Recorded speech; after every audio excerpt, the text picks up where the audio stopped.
Collar ہیں جی ہمارے ساتھ، کالر کی طرف جائیں گے تو ان سے پوچھ لیتے ہیں کہ کیا سوال کرنا چاہ رہے ہیں۔ جی بتائیے کیا سوال کرنا چاہ رہے ہیں آپ؟ جی السلام علیکم۔ وعلیکم السلام، عامر صاحب بتائیے کیا سوال ہے؟ جی سوال یہ ہے میری بہن کے، میں ریٹائر پرسن ہوں تو میں نے یہاں پر دکان بھی بنائی اپنی ریٹائرمنٹ کے پاس ہول سیل کی۔ آپ کی آواز بالکل ٹھیک سے نہیں آ رہی، تھوڑا سا اونچا بولیں۔ جی میں نے کہا میں ایک ریٹائرڈ پرسن ہوں، میں نے ایک دکان بنائی ریٹائرمنٹ کے بعد اور دکان بہت اچھی چل رہی تھی، گھر کی فضا بہت اچھی تھی، ہمارا تمام گھر جو ہے وہ حافظوں کا ہے، مطلب سارے حفظ کرتے ہیں، دعائیں پاک پڑھتے ہیں، اور لیکن کوئی مطلب مولوی وغیرہ نہیں ہے، لیکن صرف حفظ کرنا ہمارے گھر کا وہ ہے قصور رکھا ہوا ہے۔ ہمارے گھر پہ میرے دوست ایک عالم کو لے کر آئے کہ جی ان کے پاس بہت زیادہ وہ علم ہے اور یہ وہ بہت وہ مطلب ان کے پاس کوئی موکل ہے، وہ ہمارے گھر پہ آئے تو کہنے لگے کہ آپ کا گھر بھاری ہے۔ اس کے بعد انہوں نے ہمارے گھر میں چلے وغیرہ ٹھوک دی اور لا کے تمام کونوں کے اوپر ہر منزل پہ۔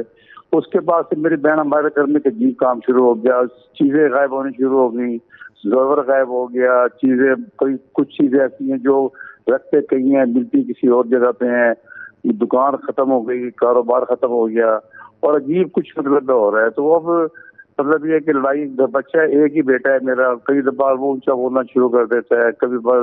بیوی سے ناراضگی ہوتی ہے، بیوی کو مطلب بیماری لگ گئی، اس کی کمر کی پرابلم شروع ہو گئی، تو کچھ ایسے مسائل ہو گئے جس سے عجیب قسم کے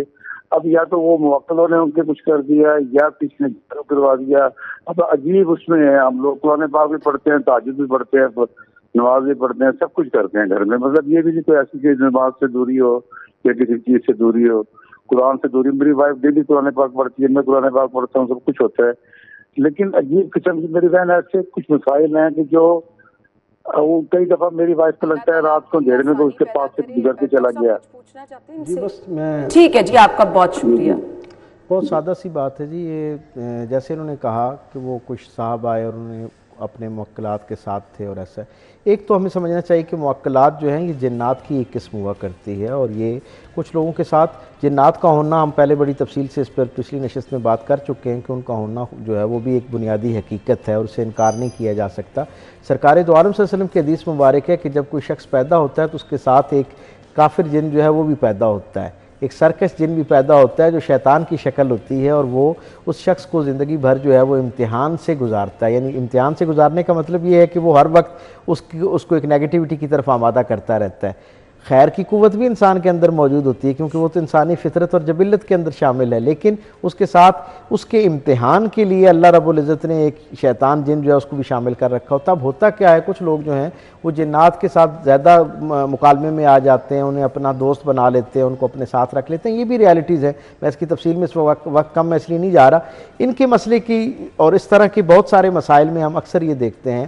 کہ ہوتا یہ ہے کہ ہم جس گھر میں رہ رہے ہوتے ہیں وہاں سیٹ اپ صحیح ٹھیک چل رہا ہوتا ہے۔ معاملہ یہ ہے، جیسے ہم سب جانتے ہیں، جناب علی کرم اللہ وجہ کریم فرماتے ہیں کہ جب کوئی شخص اپنا نیا گھر بناتا ہے اور اپنے دوستوں کو وہاں بلاتا ہے اور انہیں کہتا ہے کہ میں اتنے دن سے، اتنے ہفتے، اتنے مہینے سے اس گھر کے اندر رہ رہا ہوں، تو وہاں اللہ کی 1800 سے زائد مخلوقات ہنستی ہیں اس کی بات سن کر۔ وہ کہتی ہیں کہ ہم برسا برس سے، صدیوں سے ہم یہاں رہ رہے ہیں، ہم اسے اپنا گھر نہیں کہتے، اور یہ کیسا غافل ہے کہ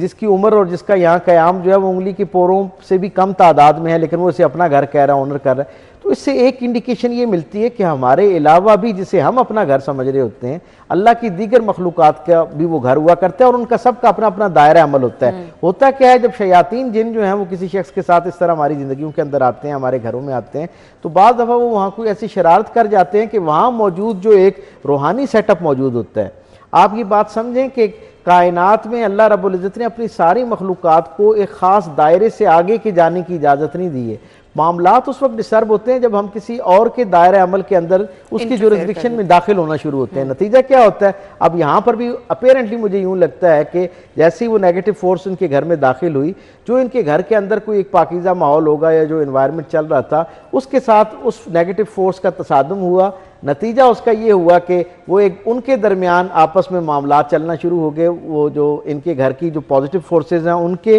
اور اس نیگیٹو فورس کے درمیان، اور نتیجہ اس کا یہ ہوا کہ ان کے گھر کے اندر وہ معاملات، اس کے اثرات آنا شروع ہو گئے۔ اب اس کا حل کیا ہے؟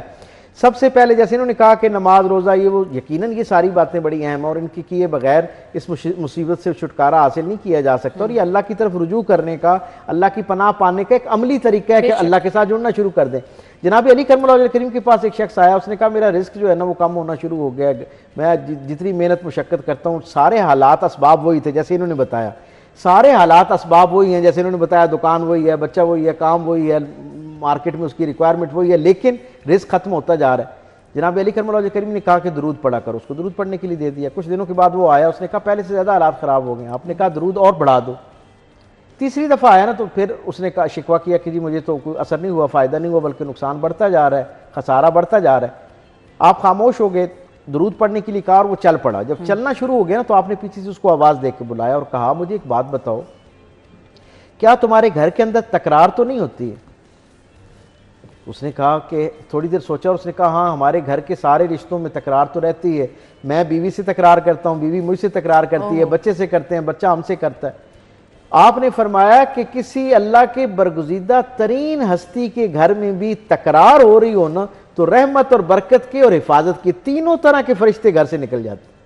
یعنی گالی دینے سے ایک طرح کے فرشتے اڑتے ہیں، جھوٹ بولنے سے ایک طرح کے فرشتے اڑتے ہیں جنہیں ہم گناہ سمجھتے ہیں، تکرار کو ہم عیب ہی نہیں سمجھتے، حالانکہ ہمیں اس کا علم ہی نہیں کہ اس سے تینوں طرح کے فرشتے، وہ جو برکت کا نظام آپ کے ارد گرد، حفاظت کا نظام ہے، رحمت کا نظام ہے، آپ اس سے محروم ہو جاتے ہیں جب تک تکرار رہتی ہے۔ میں یہ سمجھتا ہوں سب سے پہلے استغفار بہترین سہارا ہے، اللہ رب العزت کی طرف اسی طرح رجوع رکھیں، اپنے آپ سب سے پہلے اس گمان سے اپنے آپ کو باہر نکالیں کہ کوئی شیطان جن آ گیا اور موکل آ گیا اور اس نے یہ کیا۔